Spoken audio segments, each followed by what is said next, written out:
Mois de la solidarité et de la lutte contre l'exclusion, l'élan de solidarité des autorités et leurs partenaires envers les nécessiteux, le ministre de la Santé au chevet des blessés de guerre et la Chine qui offre 2000 tonnes de vivres au Mali pour les sinistrés. Nous ferons le point avec nos différents reporters dès le début de ce journal. C'est parti pour la 4e édition du Forum du développement durable. Le thème de l'édition 2024 est Engagement vers une production verte. Le forum regroupe les entreprises des secteurs privés et publics. Il mène la réflexion autour des questions relatives aux énergies renouvelables et au secteur du transport écologique. Les hommes de médias appelés à accompagner le processus de refondation amorcé par les autorités de la transition. Ils se sont familiarisés avec le contenu du programme national d'éducation aux valeurs au cours d'une séance de restitution. Voilà pour les titres de la grande édition de la première. Vous servir est un énorme plaisir. Bonsoir à tous. Nous ouvrons ce journal par le Conseil des ministres qui s'est réuni en session ordinaire ce mercredi 16 octobre 2024 dans sa salle de délibération au palais de Koulouba. C'était sous la présidence du colonel Assimi Goïta, président de la transition, chef de l'État. Sur ce plateau avec moi, Ibrahima Djombele, bonsoir. Bonsoir, Awama Kamara. Après examen des points inscrits à l'ordre du jour, le Conseil a adopté des projets de texte, procédé à des nominations et entendu des communications. Les grandes lignes, c'est avec vous. Tout à fait. Mesdames et messieurs, bonsoir. Merci de nous rester fidèles et nous commençons cette lecture par le chapitre des mesures législatives et réglementaires. Sur le rapport du ministre de l'économie et des finances, le Conseil des ministres a adopté un projet de décret portant approbation du marché relatif au contrôle et à la surveillance des travaux d'aménagement en 2x2 voies de la section Bamako-Koulouba Kati de la RR9 de la bretelle d'accès au point G de 7 km de voirie à Kati et de la section rond-point JMS Samé Kati. Le marché relatif au contrôle et à la surveillance des travaux d'aménagement en 2x2 voies de la section Bamako-Koulouba Kati de 11,481 km de la RR9 de la bretelle d'accès au point G de 1,7 km de 7 km de voirie à Kati et de la section rond-point GMS Samé Kati de 9,3 km est conclu entre le gouvernement de la République du Mali et le groupement Jeta Gopa pour un montant de 1,810,887,000 francs CFA, toutes taxes comprises et un délai d'exécution de 38 mois. La réalisation des dits travaux, conformément aux normes préconisées, contribuera à améliorer les conditions de transport des personnes et de leurs biens, également à fluidifier le trafic routier entre Bamako et Kati. Sur le rapport du ministre des Mines, le Conseil des ministres a adopté un projet de décret portant attribution d'un permis d'exploitation de grandes mines d'or à la société LGC Exploration Mali SARL à Corali Sud, dans le cercle de Sadiola, dans la région de Caille. Le permis d'exploitation de petites mines attribué à la société LGC Exploration Mali SARL par arrêté numéro 2022-1013 MME SCG du 15 avril 2022 a été cédé à la suite de négociations avec le groupe Alied Gold à la CEMOS SA.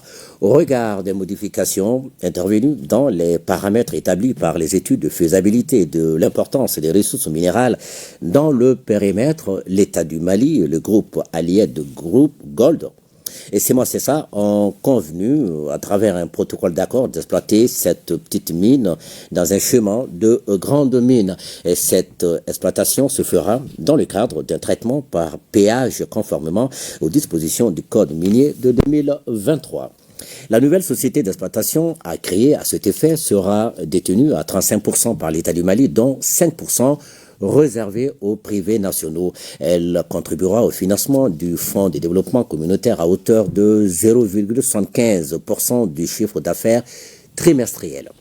Le projet de décret adopté attribue le permis d'exploitation de grandes mines d'or à la société LGC Exploration Mali SARL à Corali Sud, au cercle de Sadiola, région de Caille, pour une durée maximale de 5 ans. La mise en œuvre du projet permettra de créer des emplois au niveau local, de contribuer au développement communautaire et de minimiser l'impact environnemental grâce à une empreinte opérationnelle réduite.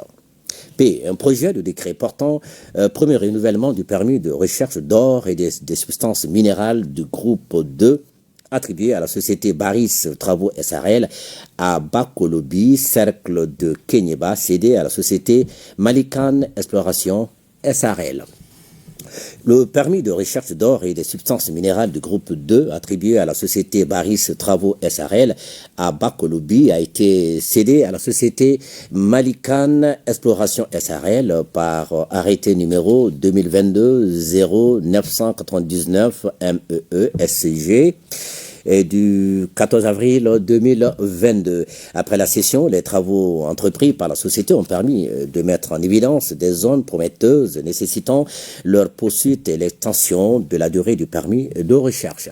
Le projet de décret adopté renouvelle le permis de recherche cédé à la société Malikan Exploration SRL pour une durée de 3 ans. C. Un projet de décret portant premier renouvellement du permis de recherche d'or et des substances minérales du groupe 2 attribué à la société B2Gold Mali Resources SRL à Menakoto Sud, cercle de Kenyeba.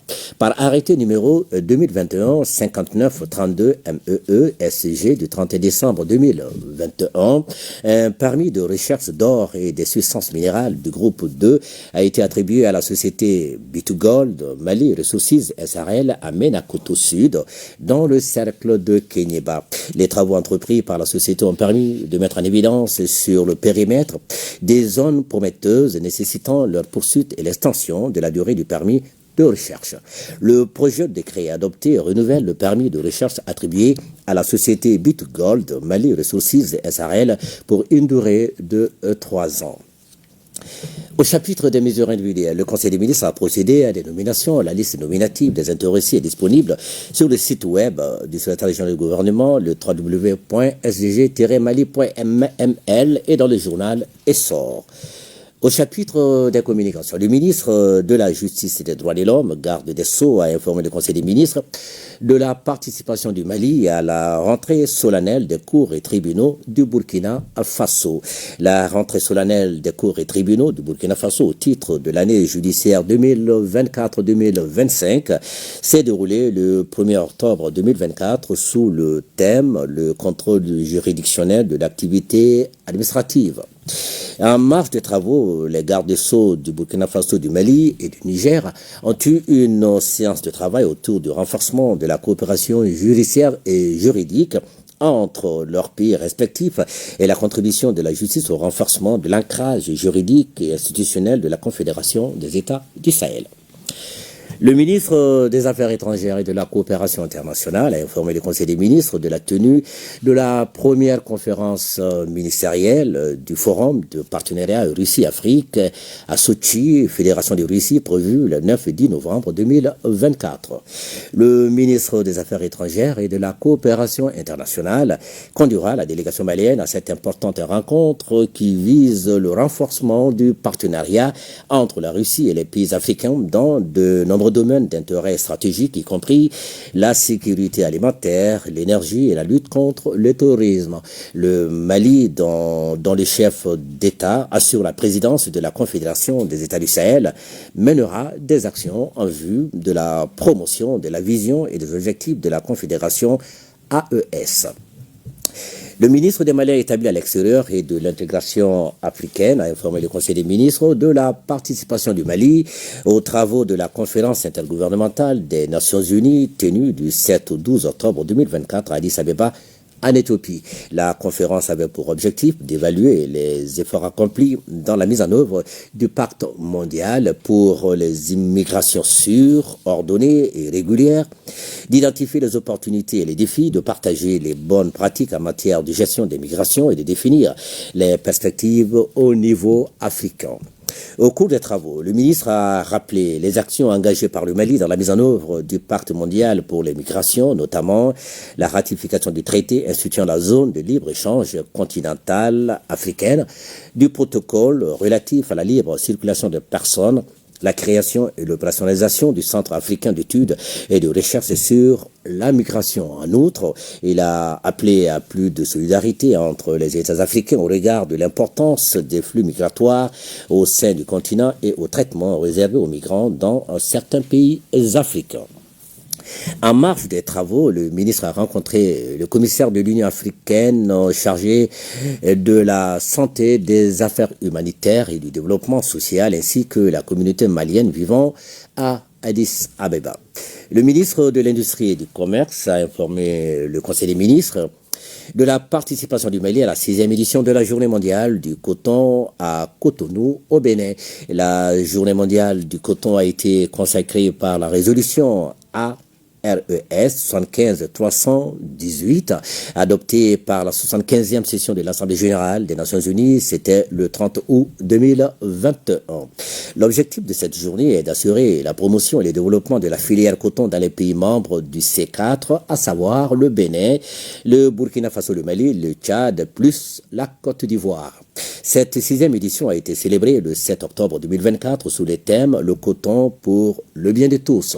Dans son intervention, le ministre a évoqué les raisons de l'échec des négociations sur le coton au sein de l'Organisation mondiale du commerce et la nécessité de changer de paradigme en accordant la primauté au développement endogène par la transformation du coton sur place dans nos pays. Le ministre a par ailleurs animé un panel de haut niveau sur le rôle des organisations internationales dans le soutien au développement du coton dans le monde, en particulier en Afrique.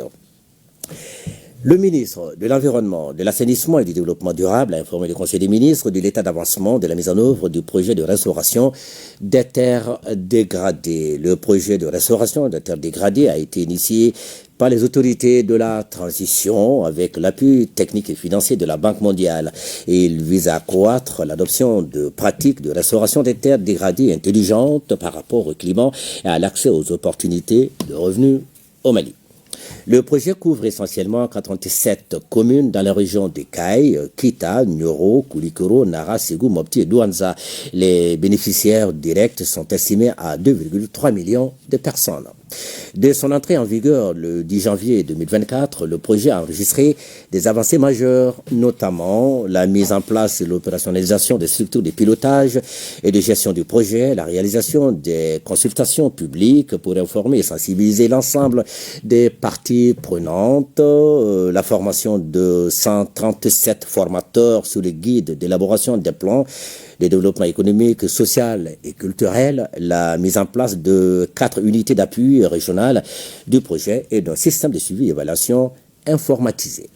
Le ministre de l'Élevage et de la Pêche a informé le Conseil des ministres des conclusions de sa visite de travail au Royaume du Maroc sur le développement de l'élevage équin. Le ministre de l'Élevage et de la Pêche, accompagné d'une forte délégation, a effectué une visite de travail au Royaume du Maroc du 10 au 14 octobre 2024. L'objectif de cette mission était de s'inspirer de l'expérience marocaine dans le domaine de l'élevage équin, particulièrement la conduite d'élevage de chevaux de course en vue de l'élaboration et de la mise en œuvre d'une stratégie de promotion de la production de chevaux d'élite au Mali. B. De la tenue de la consultation régionale préparatoire de la 3e conférence des Nations Unies sur les océans. Le ministre de l'Élevage et de la Pêche a pris part le 9 octobre 2024 à la consultation préparatoire africaine de la 3e conférence des Nations Unies sur les océans à Tanger, au Maroc. Cette consultation régionale a permis de dégager les priorités et les défis des pays africains membres des Nations Unies. En marge de la consultation, s'est tenue le 7 et 8 octobre la conférence ministérielle sur l'initiative de la ceinture bleue en Afrique.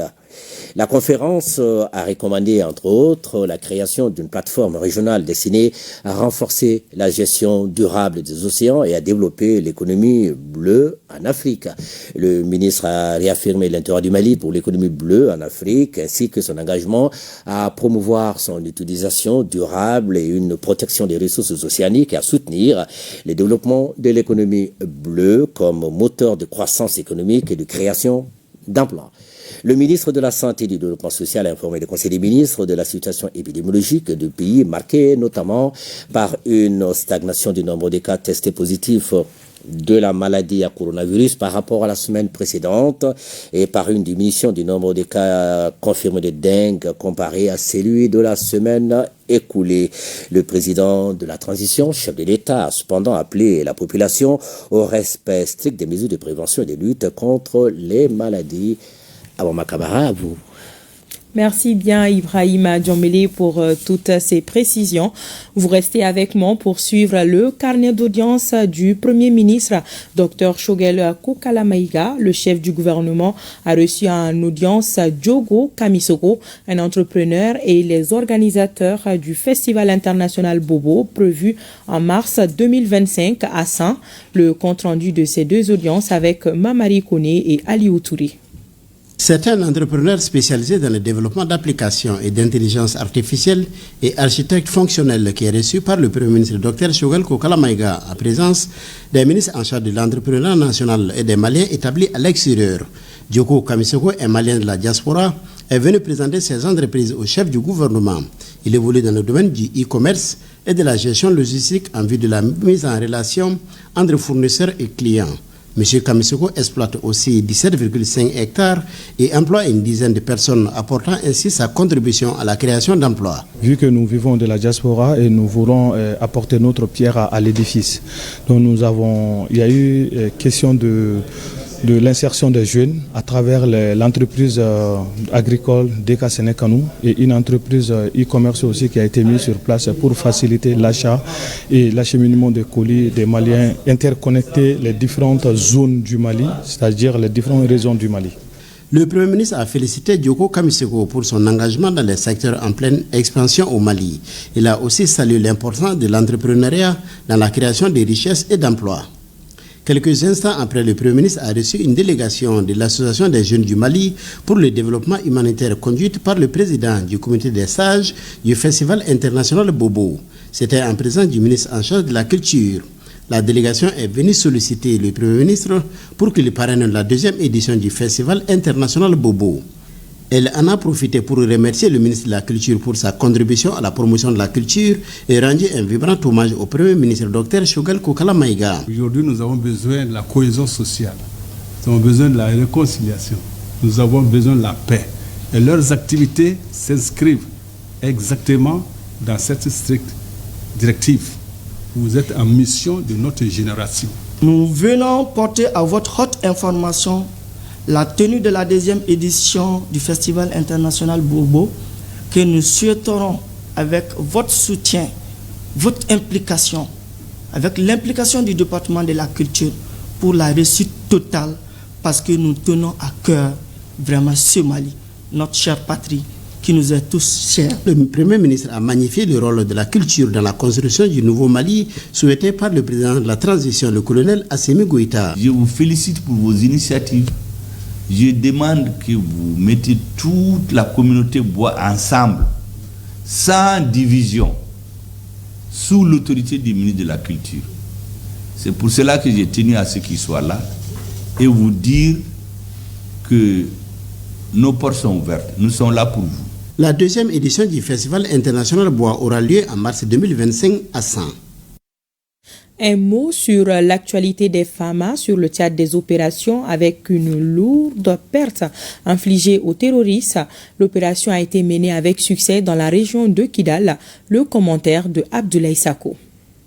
L'état-major général des armées informe l'opinion que le 15 octobre 2024, une mission de surveillance aérienne du territoire national des FAMA a permis de déjouer un plan d'attaque des groupes armés terroristes au nord-ouest d'Aguelok, dans la région de Kidal. Grâce aux informations recueillies, les FAMA ont repéré puis détruit un véhicule de combat et mis en fuite plusieurs éléments terroristes. L'état-major général des armées rassure que la traque des terroristes se poursuit sur l'ensemble du territoire national. Nous ouvrons un chapitre sur les activités du mois de la solidarité et de la lutte contre l'exclusion. Le ministre de la Santé et du Développement social, Assaba Diallo Touré, était hier à la polyclinique de Kati pour s'enquérir de l'état de santé des blessés et leur témoigner la solidarité du gouvernement. Elle a ensuite rendu visite au plus vieux combattant malien, le capitaine à la retraite Abbas Koureichi. Notre reporter Aridou Matina était de la visite, suivant son reportage. Gestes humanitaires, voire des bienfaisances de la Fondation pour la solidarité à l'endroit des blessés de guerre, des veuves et orphelins des militaires tombés sur le champ d'honneur. La donation comprenant 7 tonnes de riz, 4 tonnes de sucre, 25 fauteuils roulants et 30 béquilles vise à soulager les bénéficiaires en ces mois de partage. La donation de cet après-midi constitue une assistance aux familles des militaires qui ont défendu l'intégrité territoriale de notre patrie. Ces dons reçus nous permettent de suivre avec notre mission et de faire une réelle différence dans le quotidien de nos cibles. C'est un sentiment de service bien accompli et quel que soit le geste qu'on fait, l'essentiel c'est que pendant tout ce mois, il faut penser à son prochain. Et nous exhortons tous les Maliens de faire la même chose. Ce mois a été décrété il y a déjà 29 ans et que chacun fasse de son mieux pour faire de la solidarité une action. La ministre de la Santé et du Développement social, toujours dans le cadre des activités du mois de la solidarité, s'est rendue successivement à la Fiabougou, chez le capitaine à la retraite, Abbas Koureichi, le plus vieux combattant malien, encore en vie, et à la polyclinique des armées à Kati pour voir l'état de santé des militaires blessés qui sont hospitalisés dans cette structure. Nous venons voir les blessés qui viennent de toutes les provenances et leur souhaiter un prompt rétablissement au nom des plus hautes autorités du pays, au nom du président de la transition, le colonel Assimi Goïta, au nom de son premier ministre et au nom de tout le gouvernement et toute la transition. Ceux qu'ils ont eu à faire pour le Mali, ils ne seront jamais oubliés. Il est dans nos habitudes, pendant le mois de la solidarité, d'aller voir l'ancien combattant, c'est-à-dire le militaire à la retraite le plus ancien. Et aujourd'hui, le capitaine Koureichi a 93 ans, père de 12 enfants et de 41 petits-fils. Et il était vraiment très heureux de nous voir. Commandeur de l'Ordre national du Mali, c'est quelqu'un qui a tout fait pour le Mali et on ne peut qu'aller le remercier. Il est un exemple pour nous et demander des bénédictions pour qu'il fasse des bénédictions pour tout le pays, c'est ce qu'il a eu à faire aussi. La démarche de la ministre en charge du développement social, qui cadre parfaitement avec l'esprit du mois, a été saluée à sa juste valeur partout où elle s'est rendue. Et dans le même registre, la Chine apporte sa contribution à travers la remise de 2000 tonnes de vivres au gouvernement à travers le commissariat à la sécurité alimentaire. Les vivres sont destinés aux sinistrés des inondations. En plus de cette donation, le partenaire chinois fait également un don alimentaire d'urgence supplémentaire de plus d'1 milliard de francs CFA. La cérémonie de remise s'est déroulée ce matin à Lopam, en commune 6 du district de Bamako. Le reportage de Nyanya Alou Traoré. Une citation nous enseigne que la fraternité est une valse à 2 temps, où la solidarité et l'amitié assurent le tempo. Entre le Mali et la Chine, ce tempo garde toute sa cadence, sereine et énergique. Les plus de 2000 tonnes de vivres offerts par l'Empire du Milieu au peuple malien, victime d'inondations, est la preuve tangible de cet accompagnement de tous les jours. Par la constance et la qualité de ses appuis divers, la Chine s'est illustrée au fil des décennies comme étant un partenaire stratégique de notre pays et l'ensemble de notre dispositif national de sécurité alimentaire en sait bien gré. Entre le colonel Assimi Goïta, chef de l'État, et le président chinois Xi Jinping, les cordes du violon sont très bien accordées et renforcées. Une situation qui fait suite au séjour présidentiel en septembre dernier lors du sommet sino-africain. Au moment où plusieurs régions du Mali sont confrontées à de graves inondations avec des pertes de vie et de biens considérables, ce don de plus de 2000 tonnes de riz blanc reflète l'amitié et la solidarité du peuple chinois envers le peuple malien. C'est dans la difficulté qu'on reconnaît les vrais amis.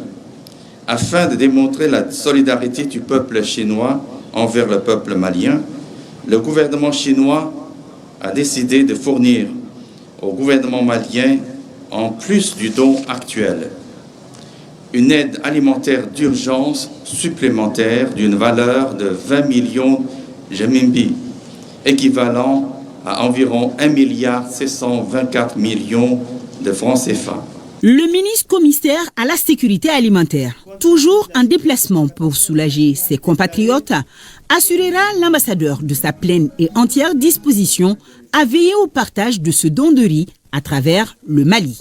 Il m'est bien loisible de vous dire ici que ce geste humanitaire qui honore une fois de plus la générosité de votre grande nation vient à point nommé.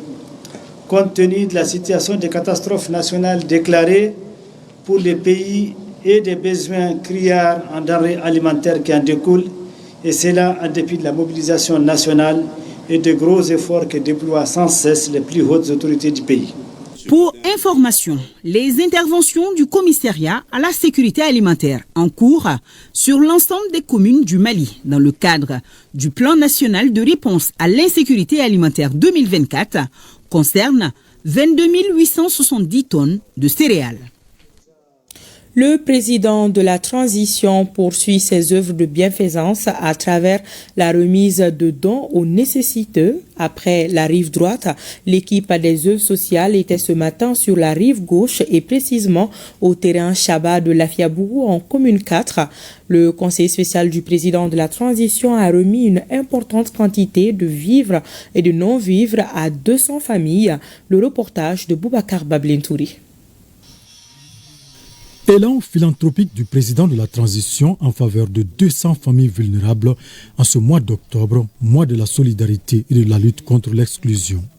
Il vient une fois de plus de faire parler son cœur à travers cette vaste campagne de distribution de kits alimentaires composés d'un sac de riz, de mil, de pâtes et d'huile.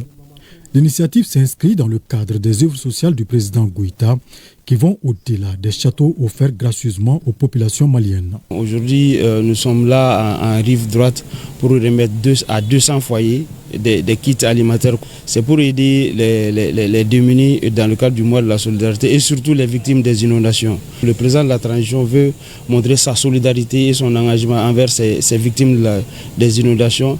Ces genres d'actions, le président de la transition voudrait qu'on limite, que d'autres personnes puissent aider d'autres Maliens. Et les bénéficiaires, en plus de magnifier leur gratitude au président de la transition, ont formulé des bénédictions pour le pays. On n'est pas surpris de ce geste du président de la transition qui n'est pas une première à l'endroit de nous, les personnes vulnérables. Cela prouve à suffisance qu'on n'est pas oublié que Dieu guide les pas du président pour la prospérité du Mali.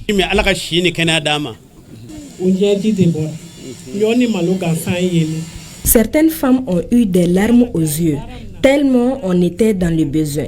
Ce geste du président de la transition vient à point nommé, surtout que certains ont tout perdu à cause des inondations. Merci au président Goïta, que Dieu sauve le Mali. D'autres dons sont attendus en faveur d'autres personnes vulnérables, toujours dans le cadre des œuvres sociales du président de la transition. Ouverture hier à Bamako des travaux de la 4e édition du Forum du développement durable autour du thème « Engagement vers une production verte ». Le forum regroupe les entreprises des secteurs privés et publics pour échanger, discuter et partager des expériences innovantes sur les questions de production verte. Le reportage de Nouhoum Sissoko. Le Forum du développement durable, jadis appelé les Journées du développement durable, est organisé par le CICF, Centre international pour le conseil et la formation, en partenariat avec Challenge Consulting. Cette 4e édition planche sur le thème « Engagement vers une production verte ». La rencontre permet de mener la réflexion et d'explorer les voies et moyens pour l'atteinte de la production verte par les entreprises des secteurs privés et publics. Produire vert signifie intégrer des pratiques respectueuses de l'environnement dans chaque étape de la chaîne de valeur. Cela implique d'adopter des technologies propres, d'optimiser l'utilisation de ressources naturelles, de minimiser les déchets et de promouvoir l'économie circulaire. Le secteur privé doit continuer à jouer son rôle de facilitateur en créant un cadre réglementaire favorable et en soutenant les initiatives vertes à travers des incitations fiscales et des mécanismes de financement. Le Mali est engagé dans la lutte contre les changements climatiques à travers la CDN, contribution déterminée au niveau national où des objectifs ambitieux sont fixés selon le ministre de l'Environnement, de l'Assainissement et du Développement durable. Les domaines suivants ont été identifiés comme secteurs qui offrent des opportunités aux investisseurs privés. Il s'agit, entre autres, des énergies renouvelables, de la foresterie, de l'écotourisme, la transformation de la biomasse comme alternative au bois de chauffe et au charbon de bois, la transformation des déchets en différents sous-produits, ainsi que du secteur du transport écologique. Ce forum doit être un cadre de diagnostic, un cadre de réflexion, mais surtout un cadre de proposition qui puisse être intégré dans les démarches publiques, mais aussi dans les démarches des entreprises. Pendant 2 jours, les participants au forum bénéficieront de panels animés par des experts sur initiatives pour une économie verte, innovation technologique et production plus propre, gestion des déchets et l'économie circulaire. Les hommes de médias s'approprient le programme national d'éducation aux valeurs dans le cadre de la refondation du Mali. Ils ont pris connaissance du document élaboré par les membres du comité. La presse est sollicitée pour la diffusion et la promotion des valeurs, la création des contenus positifs et la collaboration avec les institutions. La séance de restitution s'est déroulée hier à la Maison de la Presse. Le reportage de Mohamed Kayantao. Au Mali, la presse fait partie des forces vives de la nation et aucune action de développement ne doit être entreprise sans elle. C'est ce que le gouvernement a compris en initiant une session d'appropriation du programme national d'éducation aux valeurs PNEV avec les hommes des médias.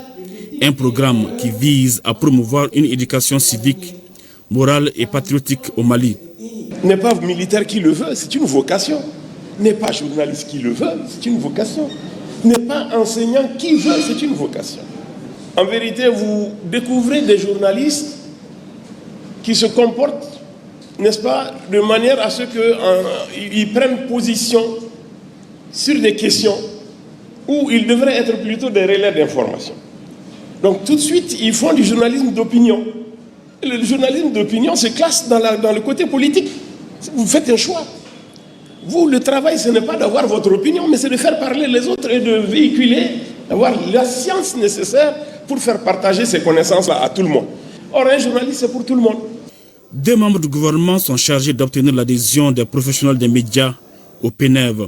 La démarche bénéficie de l'assentiment des fêtières de la presse, assurance donnée par le 2e vice-président de la Maison de la Presse, Ibrahim Traoré. La fêtière aura ainsi pour rôle la diffusion et la promotion des valeurs, la création des contenus positifs, la collaboration avec les institutions, la lutte contre l'acculturation et la désinformation. La presse et les médias de communication, dont vous êtes les protagonistes, doivent jouer un rôle central dans ce processus. Vous êtes les voix et les yeux du peuple, les relais des aspirations, des préoccupations et aussi les porteurs d'espoir. Votre influence sur l'opinion publique est immense, car c'est à travers vos reportages, vos débats, vos analyses que se forge la conscience collective de notre peuple. Si l'exposition à des cultures différentes à travers les médias peut être bénéfique pour l'ouverture d'esprit et l'acceptation de la diversité, il est essentiel de rester vigilant face à un risque d'acculturation déviante et à l'influence néfaste des médias sur nos valeurs. Djadje Sango et Maï Assanatou Nyare sont les 2 experts qui ont accompagné les membres du gouvernement à mieux comprendre le contenu du document de 300 pages, document axé principalement sur le renforcement des valeurs scolaires, universitaires, citoyennes, panafricaines et parentales. Nous vous l'annoncions hier, les responsables du syndicat national de l'information, de l'informatique, de la presse et de l'industrie du livre étaient face à la presse. L'ordre du jour de cette conférence de presse était de faire la situation et les conditions de travail des agents des structures affiliées au SNIPIL. Le reportage de Ibrahim Kaoukonate. Après son élection au congrès de janvier 2024, le nouveau bureau du SNIPIL a décidé de rencontrer les responsables des structures relevant des départements de la communication et de la culture. L'objectif, faire le point de la mise en œuvre des recommandations issues de ce 14e congrès ordinaire et mettre la lumière sur les préoccupations des services publics de la communication. Quelques points, c'est par rapport à la situation de l'assurance maladie obligatoire. Depuis plusieurs années, des travailleurs travaillent nuit et jour. Et quand ils tombent malades, ils ont du mal à se soigner.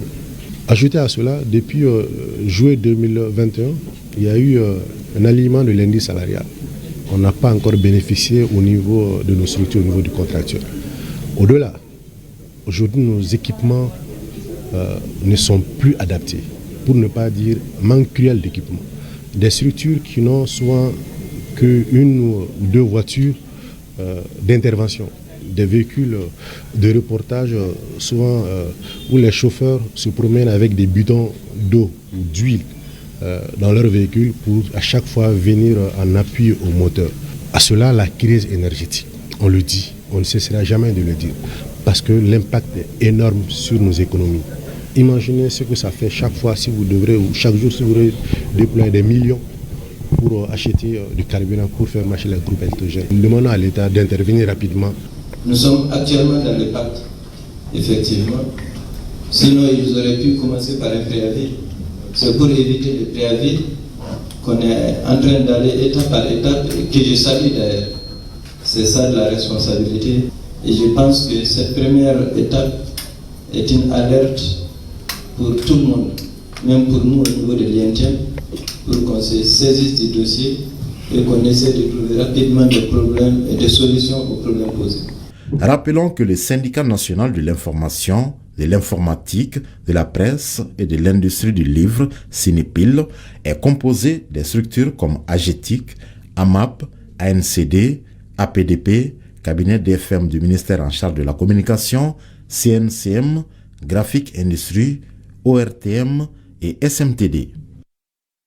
Le ministère en charge de l'emploi a formé et équipé 500 personnes évoluant dans le domaine des BTP. Les bénéficiaires ont reçu hier des kits d'installation et des montants devant favoriser leur installation. En marge de cette cérémonie, le département a remis 13 millions au service social des armées et 6 millions au réseau des organisations pour une citoyenneté participative. Al-Mouzer Al-Kamisa Yatara a fait le reportage. Cet accompagnement du ministère de l'Entrepreneuriat national, de l'emploi et de la formation professionnelle vise à réduire le chômage et la pauvreté des personnes vulnérables, notamment les filles déscolarisées et filles mères. L'opération de formation et d'insertion qui vient d'être lancée touchera 500 personnes dans les métiers de BTP et de l'artisanat. Il renforce la confiance en soi des bénéficiaires, leur donne la capacité de prendre en main leur avenir et d'affronter les défis avec détermination. Les compétences acquises ouvrent la voie à la création d'entreprises, à l'autonomisation, à l'auto-emploi et emploi décent et à une amélioration des conditions de vie. C'est avec un immense plaisir que je m'exprime aujourd'hui à l'occasion de la remise de chèques de 13 millions de francs CFA par le ministère de l'Entrepreneuriat national, de l'emploi et de la formation professionnelle. Cette somme est destinée au financement des kits d'insertion au profit des 122 femmes, veuves et enfants des militaires et paramilitaires. Le réseau des organisations pour une citoyenneté participative, les centres Adam Goro Sidibé et la direction du service social des armées sont les bénéficiaires de cette formation et insertion. L'ANPE et la direction du service social des armées ont mis en œuvre une opération de formation-insertion de 263 bénéficiaires dans les métiers de carrelage, peinture, électricité, bâtiment, ferrailleur, coiffure, esthétique et coupe-couture. Avec le réseau des organisations pour une citoyenneté participative, l'ANPE a financé à coût partagé la formation et l'insertion de 200 femmes dans la restauration, l'hygiène alimentaire, la transformation agroalimentaire et la valorisation des déchets plastiques. Les différents bénéficiaires de cette formation et insertion, de 500 personnes dans les métiers de BTP et artisanat, ont reçu des attestations et des kits de BTP et kits en coiffure esthétique. Pour la réussite de l'ensemble de leurs activités, un chèque de 6 millions de francs CFA a été remis au réseau des organisations pour une citoyenneté participative et un autre chèque de 13 millions de francs CFA au compte de la direction du service social des armées. C'est demain, jeudi 17 octobre, que sera célébrée la Journée internationale de la femme rurale, couplée à la Journée de l'alimentation. L'événement aura lieu à Sibi. En prélude à ces activités, la Fédération nationale des associations des femmes rurales du Mali, FENAFER, a organisé ce matin une conférence débat au centre agroalimentaire de Sibi. Les échanges ont porté sur les insuffisances dans l'application de l'article 13 de la loi sur le foncier agricole. Envoyés spéciaux à Sibi, Inaba et Karunga Konati. Les femmes rurales jouent un rôle important dans le monde et particulièrement au Mali. Les récentes statistiques révèlent qu'elles constituent 60% de la main-d'œuvre agricole et produisent 80% de notre alimentation. La Fédération nationale des associations des femmes rurales du Mali, FENAFER, a organisé une conférence pour informer et sensibiliser les femmes sur l'application de l'article 13 de la loi sur le foncier agricole. Nous, on a toujours demandé notre part. C'est la décision de l'État même en disant que tous les aménagements qui seront faits par l'État, les 15% seront octroyés aux femmes rurales, aux jeunes ruraux et aux personnes vulnérables. Mais la décision a été prise par l'État, mais ça n'a jamais été exécuté. Donc nous demandons au président de la République vraiment de prendre ça en compte, vraiment de nous aider pour que les femmes qui n'ont pas de terre puissent avoir la terre. Nous voulons faire des choses chez nous, les droits de nos mamans, les droits de nos sœurs doivent se faire sans pourtant porter atteinte à la culture et au social. Mais ça va quand même changer la société. Mais il faut mettre d'abord cette sensibilisation et la mise en valeur aussi de l'apport des femmes qui est aujourd'hui un tape à l'œil. Et c'est le gros du travail qu'on a fait dans les zones de demandées. Au-delà des festivités, les femmes veulent échanger, partager les expériences sur les réalités socio-culturelles pour favoriser l'accès à la terre. C'est dans ce cadre que le département de la promotion de la femme veut faire des actions de plaidoyer concernant l'accès équitable des terres agricoles.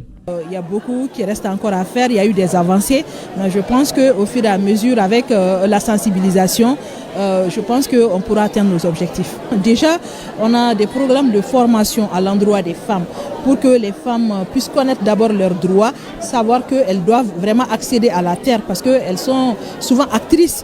La rencontre a bénéficié de l'appui financier du projet d'Outoloma.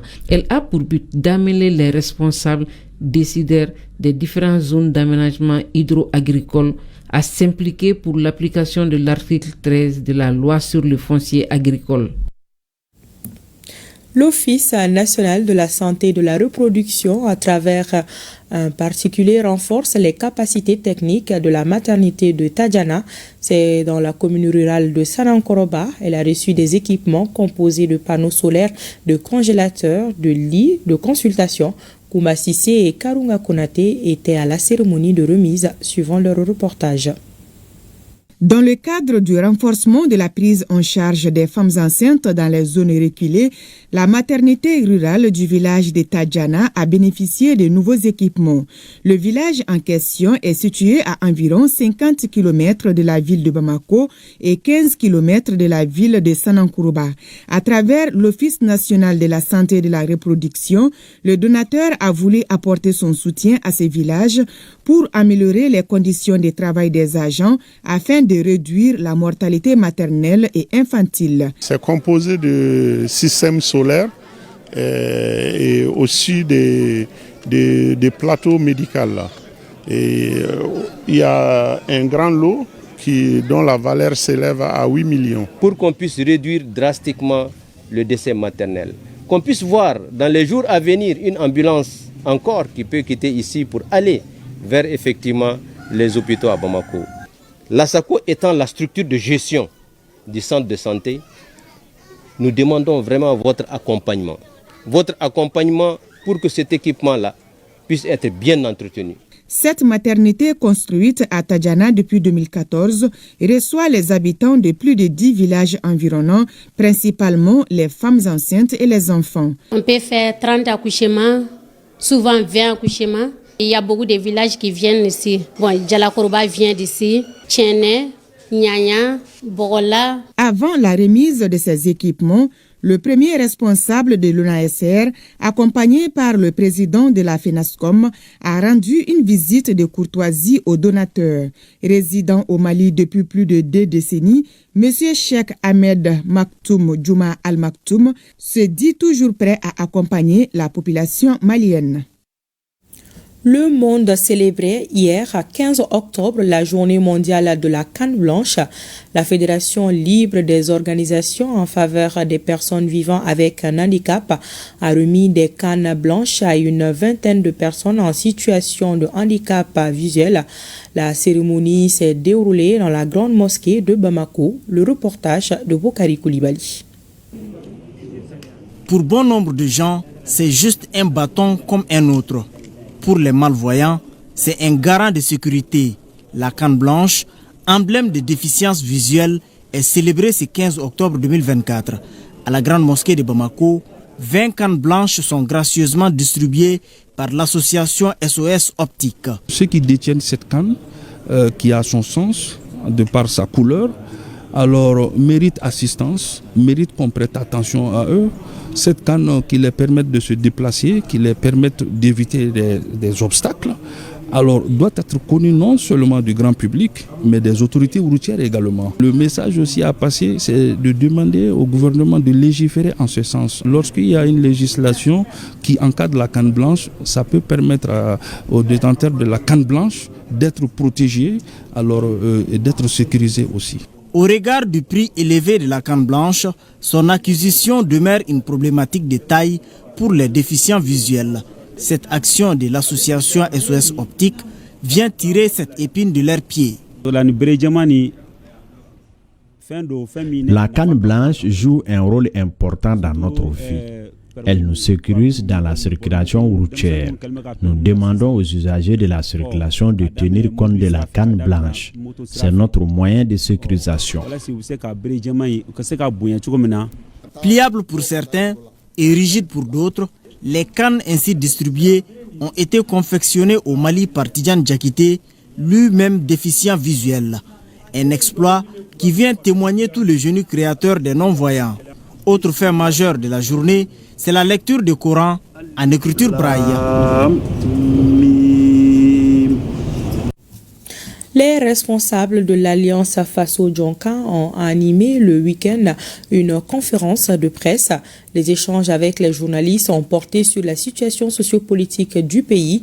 Il s'agit notamment de l'électricité, les inondations, la défense et la sécurité. Le reportage de Al-Mouzer Al-Kamisa Yatara. Un an après sa création, l'Alliance du 22 septembre Faso-Djokan se félicite des progrès réalisés par les autorités de la transition qui ont donné un nouvel espoir et contribué à renforcer les sentiments patriotiques. En effet, le processus de transition en cours a permis de renouer avec l'exemplarité et le sens du sacrifice, du don de soi dans la conduite des affaires publiques. Notre pays n'est plus un spectateur désarmé face aux manœuvres de déstabilisation orchestrées par les parrains du terrorisme international. Le peuple malien dans son ensemble est désormais engagé dans le processus irréversible de recouvrement de sa dignité et de restauration de son honneur. Au cours d'une conférence de presse, les responsables de l'Alliance du 22 septembre Faso-Djokan, dans une déclaration, appellent au sursaut patriotique autour du président de la transition. En ces moments difficiles, où le dénigrement et les attaques contre le processus de transition saturent l'actualité, nous devrons avoir le courage de reconnaître qu'un chemin a été parcouru, qu'une liberté a été retrouvée, celle de décider de l'avenir du Mali par les Maliens et dans l'intérêt des Maliens, sans injonction ni ingérence. Pour finir, Les responsables de l'Alliance du 22 septembre face au Diokan se réjouissent du bilan de la transition, à savoir la modernisation de notre outil de défense et l'adoption du nouveau code minier. Toutefois, l'Alliance face au Diokan souhaite la reprise par l'État de l'ensemble des dettes liées à la production de l'EDM, la création d'une nouvelle société EDM et accélérer le paiement de la dette intérieure. Enfin, l'Alliance du 22 septembre souhaite plus d'actions dans le cadre de la gestion des inondations. Tamba Sissoko et Nyambore Sissoko dirigent les bureaux de la Fédération des orpailleurs du Mali dans les localités de Djalafara et Kenyeba. Ils s'engagent à défendre les intérêts des orpailleurs et à accompagner la politique du gouvernement afin que le Mali tire profit de ses ressources minières. Nos envoyés spéciaux sont Mohamed Sangaré et Gaussou Ashtouri. L'orpaillage à Kenyeba représente à la fois des opportunités économiques et des défis sociaux pour la population locale. La Fédération nationale des orpailleurs du Mali s'engage à réorganiser les secteurs conformément à la vision des autorités de la transition. Elle a validé les nouveaux bureaux désignés par les orpailleurs des communes de Djalafara et Kenyeba. L'objectif recherché par la Fédération nationale des orpailleurs du Mali, c'est quoi? C'est comment réorganiser le secteur d'orpaillage pour que, enfin, l'or puisse briller pour tout le Malien.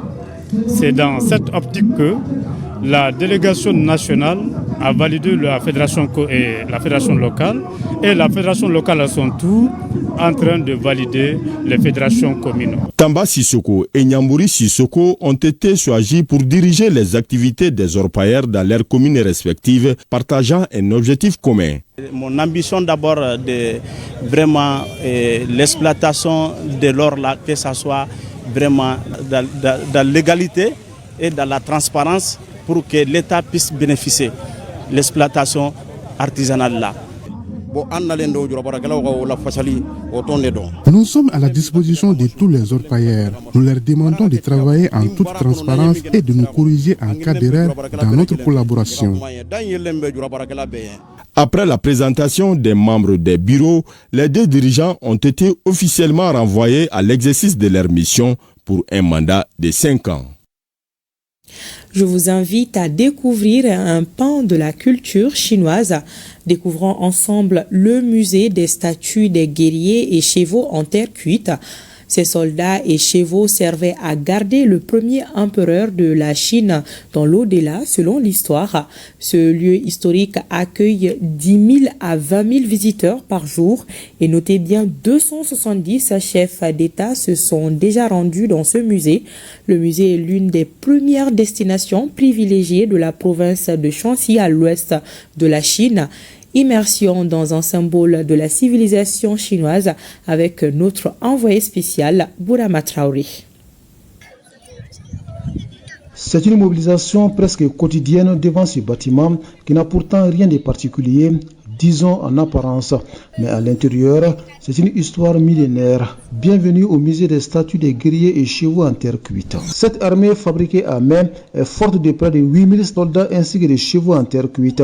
Elle représente les troupes de Shi Yuandi de Qin, le premier empereur de Chine. C'est un agriculteur local qui a découvert cette armée en terre cuite en 1974. Elle devait protéger l'empereur Shi Yuandi de Qin dans l'au-delà selon la légende. Le site est considéré comme l'une des découvertes archéologiques les plus importantes du XXe siècle. Le musée est devenu l'une des principales attractions de la ville de Xi'an, capitale de la province de Shanxi. Il accueille 10 000 à 20 000 visiteurs par jour, des nationaux et des étrangers. Ici, on dénombre 3 fosses. La première contient l'infanterie, la deuxième représente un campement abritant des chars. Dans la troisième fosse, on retrouve des hauts responsables de cette armée en terre cuite. Au sortir de ce haut lieu du génie chinois, les visiteurs partagent les mêmes sentiments. C'est intéressant parce que, selon l'histoire qui nous a été racontée, ces soldats en Asie cuite ont constitué la garde de l'un des empereurs de l'Empire de Chine. Et vraiment, c'est tout un plaisir pour nous vraiment de découvrir cela. Tout ça, ça démontre la richesse culturelle de la Chine. Après la Grande Muraille, il y a ces 3 fosses-là sur les soldats qui ont été construits en terre cuite.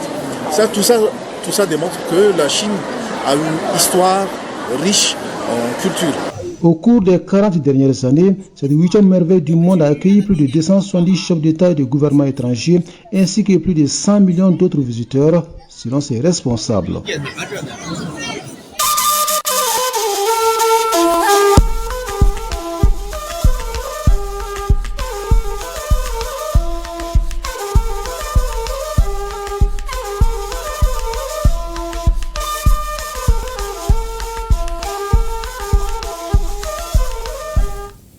Le ministre de la Jeunesse, de la Culture, des Arts et des Sports a procédé ce mardi 15 octobre 2024 à Niamey le baptême de 2 places publiques, une avenue et du monument des martyrs. Ils prennent respectivement les noms suivants: la place Aïs, Thomas Sankara, avenue Djibo Bakari, monument Boulbandé Batama. Cette cérémonie a été rehaussée de la présence des membres du CNSP et du gouvernement de plusieurs autres invités. Issa Oussia. Dans la vie d'une cité, le baptême des rues, des places publiques et des monuments est une opération capitale. Une rue baptisée, une place nommée est une page ouverte sur les vertus de celui dont elle porte le nom. Elle peut être également une tranche de l'histoire de la cité ou de l'évocation d'un événement significatif dans la vie des citoyens. C'est conscient de cet état de fait que le Conseil national pour la sauvegarde de la patrie, par le biais du ministre de la Jeunesse, de la Culture, des Arts et du Sport, a procédé ce mardi matin au lancement officiel du baptême du boulevard, avenue, rue et place publique de la ville de Niamey. Désormais, nous allons promouvoir nos intérêts nationaux, revalorisant notre histoire et faire honneur à nos ancêtres dans l'optique de nos ambitions, des rapports de force et des enjeux de l'heure. C'est pour cela que nous sommes là, pour rebaptiser nos richesses culturelles. Cependant, force est de reconnaître que de nombreux hommes exceptionnels qui ont réalisé des actions patriotiques sont tombés dans l'oubli.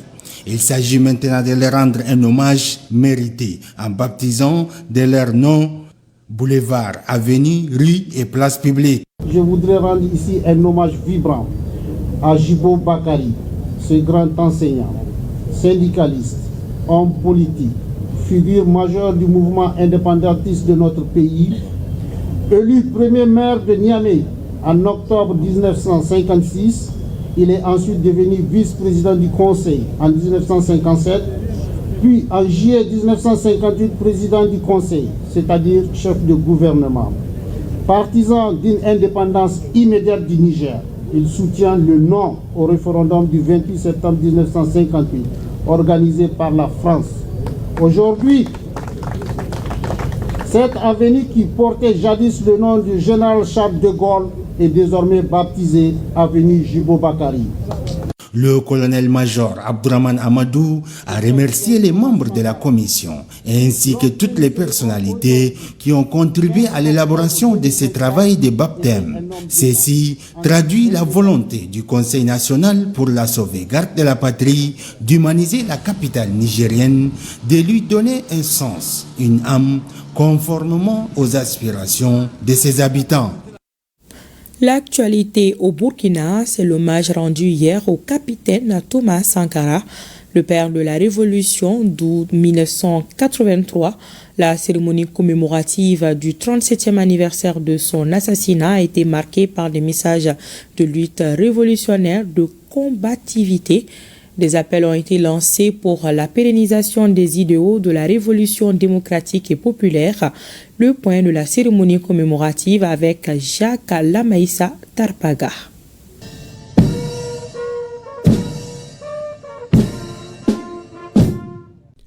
La nation rend hommage à un digne fils, un héros, le capitaine Isidore Noël Thomas Sankara, assassiné avec 12 de ses compagnons en ces lieux mêmes où se tient la cérémonie. C'était le jeudi 15 octobre 1987, en milieu d'après-midi. La vision et les actions du père de la Révolution d'août 83 restent encore prégnantes de nos jours. Cela fait maintenant 37 ans que cette figure emblématique du panafricanisme a quitté ce monde. Malgré les stratégies et stratagèmes officiels et officieux, orchestré pour effacer méthodiquement sa mémoire et son histoire, force est de constater que la vision et les idéaux de Sankara résonnent encore puissamment à travers le monde et son héritage demeure une intarissable source d'inspiration pour nous. Les parents des victimes étaient présents à cette cérémonie d'hommage. Les délégations de plusieurs pays sont venues saluer la mémoire de Thomas Sankara. Le chef de l'État est représenté ici par le président de l'Assemblée législative de transition. Pour les initiateurs du mémorial Thomas Sankara, le capitaine Ibrahim Traoré tient bien le flambeau de la révolution reçu en 2022. Déjà, les fruits ont dépassé la promesse des fleurs, car la suite nous révéla que le capitaine Ibrahim Traoré était un patriote, un digne héritier de Sankara. Ainsi, sous sa houlette, nous avons vu s'égrener de nombreuses actions à la satisfaction de tous, parce qu'en phase avec la défense et la dignité de la patrie et les intérêts du peuple. Au-delà du cérémonial, c'est un moment d'introspection et de ressourcement, et le ministre d'État Jean-Emmanuel Ouédraogo appelle à un engagement sur les voies du capitaine Thomas Sankara. En mémoire de Thomas Sankara, engageons-nous à bâtir un avenir serein pour notre pays, le Burkina Faso, où chaque voix est entendue et où chaque rêve a sa place.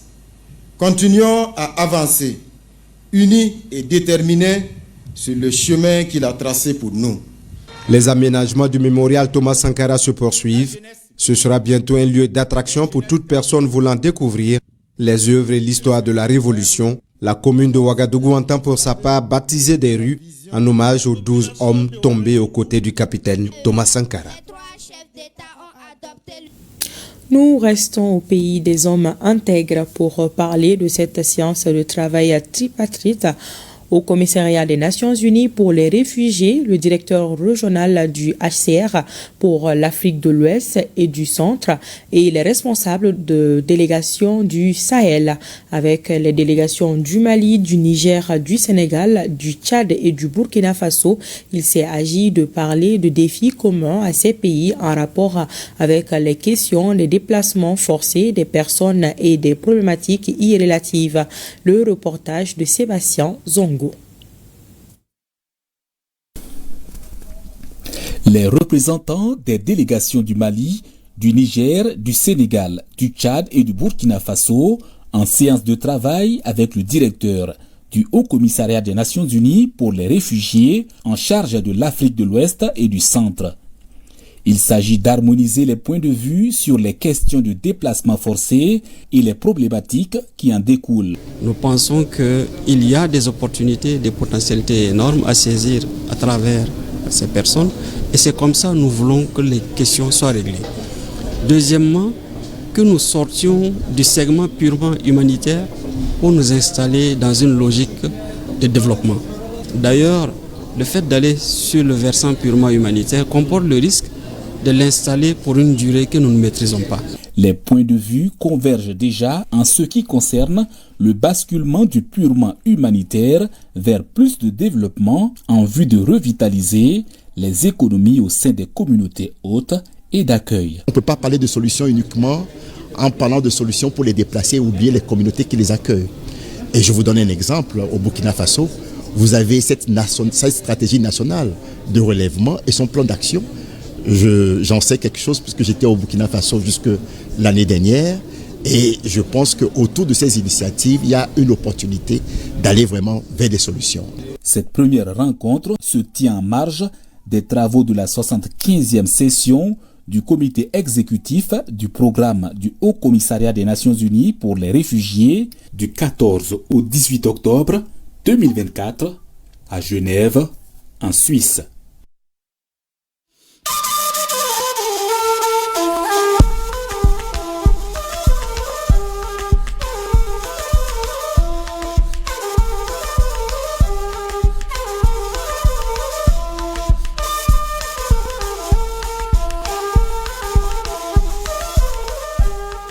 Voilà la page AES bouclée pour ce soir.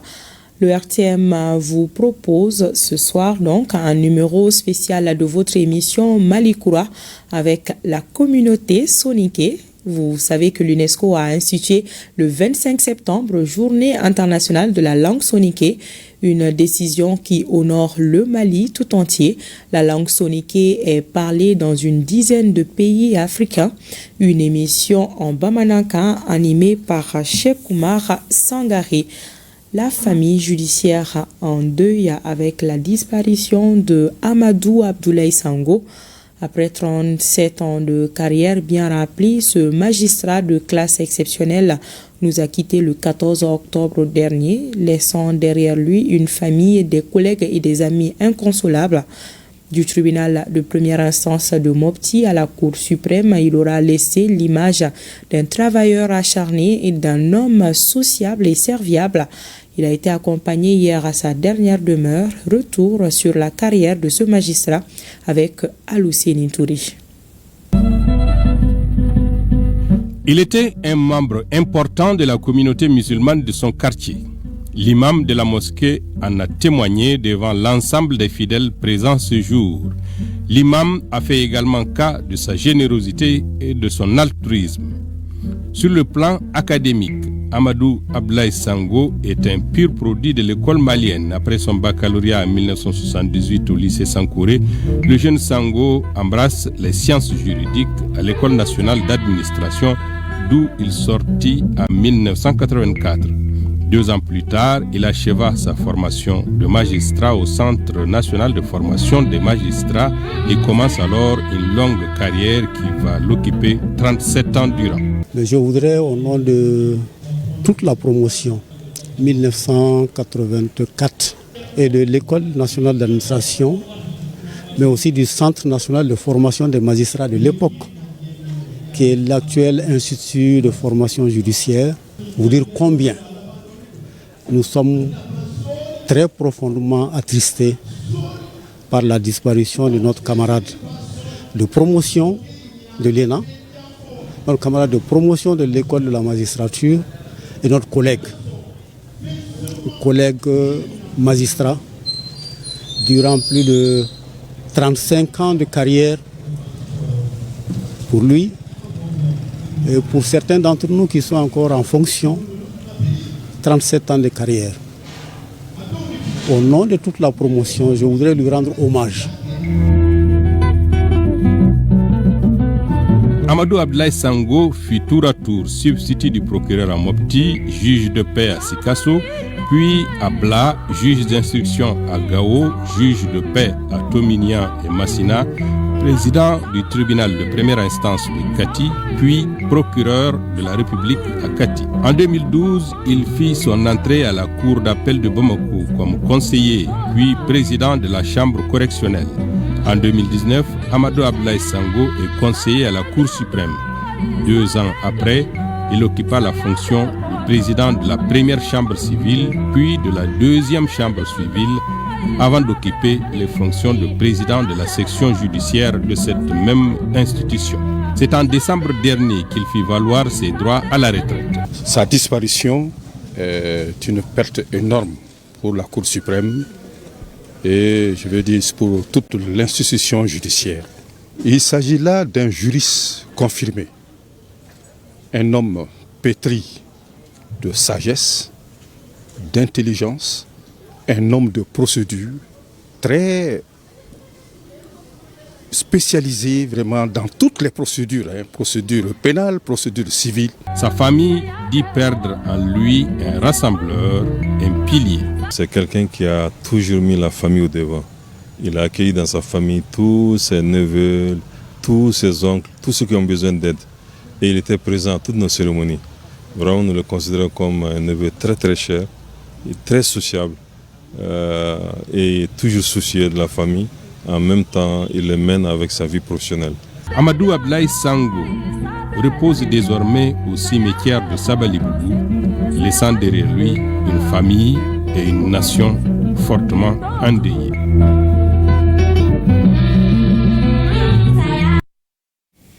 Voilà, que de la paix pour son âme, ainsi va la vie. C'est la fin de cette édition Octobre Rose. Le dépistage se fait gratuitement. Rendez-vous dans les centres de santé les plus proches. Bonsoir.